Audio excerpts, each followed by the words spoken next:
Gaya ng pangalan ng pista, Kalipay o talagang masaya ang pagdiriwang ng Kinalipay sa Isabela sa Negros Occidental. Pinaningning yan ng Kapuso Stars na nagdala ng fun at kilig. May report si Eileen Pedreso ng GMA Regional TV.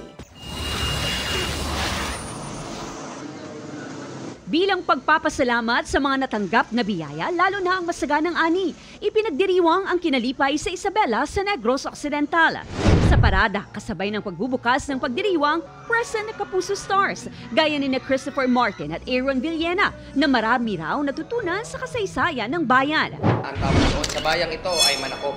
Ngunit noong 1861, pinalitan ng unang parish priest ang pangalan ng bayan at ginawang Isabela para kay Queen Isabella II ng Espanya.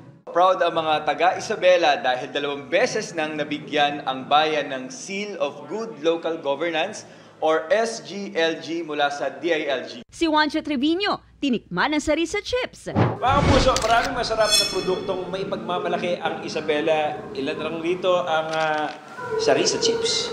Hinarana din ng 3 mga taga-Isabela sa Kapuso Fiesta sa Municipal Public Plaza. Kasama rin nila ang Kapuso host na si Pepita Curtis. Ganun din kami, sobrang saya na nakita sila. Sobrang appreciative sila, sobrang talaga nagkikasabay sila. Mula sa GMA Regional TV at GMA Integrated News, Eileen Pedreso, nakatutok, 24 oras.